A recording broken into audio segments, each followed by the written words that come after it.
This is the story of a group of children who were told by their teacher on the 45th day of the war that if they drew a star on the pavement, it would help save someone's life. On that day, a boy in class had just found out that his father had been injured in a civilian bombing. The man had been sitting in his car when a shell burst in through the window and lodged itself into his chest. He was now fighting for his life. The boy in question, his name was Sarlinath, and the other kids used to make fun of him for that, as kids tend to do, behind his back, but on that day they didn't.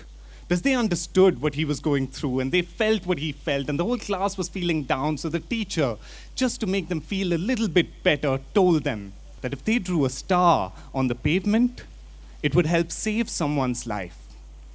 Draw a star for your mother, she said. Draw a star for your father. And a kid sitting in the back of the class asked, what if I want to save my uncle too? What if I want to save my neighbor's father too? Can I draw 4 stars? Can I draw 5? And the teacher said, well, you can draw as many as you'd like. So that day, while leaving class, the teacher left 3 big pieces of chalk on the classroom table. And the next day, when she entered the school, she saw the pavement outside the gate covered almost 25 meters each way in little stars, in pink, blue, and yellow. And the other kids saw this too. And they wanted to know what this was all about. And when they found out, they stole little pieces of chalk from their classrooms too, so that on the 3rd day, when the teacher entered, she saw the pavement outside covered in all 3 directions surrounding the school in little stars. But the kids didn't stop there. No.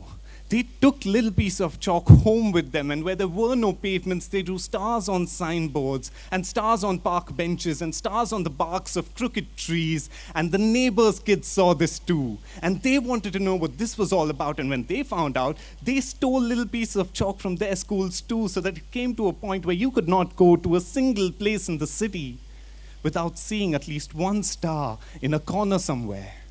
A month after that first day, it rained. It rained and it rained all night long. And the next day, when the kids went down to board their school buses, they saw the streets and the pavements covered in chalk dust, congealed and dirty, layering the pavements like icing on a cake. And the kids began to cry because they knew now that the stars were gone, no one could be saved. But the mothers came down, and the fathers came down with their mops and their brooms. And on that day, no one got to office before 12 noon because everyone was busy cleaning up the streets so that the kids could start again, and they did. So that it came to a point 1 month after that where the streets were crowded and traffic was slow because everyone walked on the streets now. No one walked on the footpaths anymore, and everyone carried a little piece of chalk in their front pocket.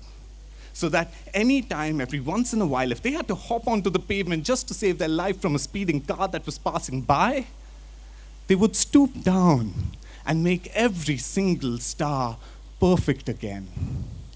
When the war ended, there were stars everywhere. There were stars on billboards, and stars at bus stops, and stars on the dust caves that had been formed on the roads by bombs. There were stars on hospital walls, and stars over each and every patient's bed, and stars in pink, blue, and yellow on the streets, which once had been stained by the blood of the dead. And thousands of years later, after thousands of apocalypse predictions and thousands of spoken word festivals and thousands of celebrity remarriages, when the world finally did come to an end, the last group of survivors who stood huddled together among the burning buildings and collapsing roads swore that they saw through blood-filled and tear-stained eyes the ghosts of a group of children running around everywhere, coming up to each and every one of them and drawing stars on their chests. Thank you.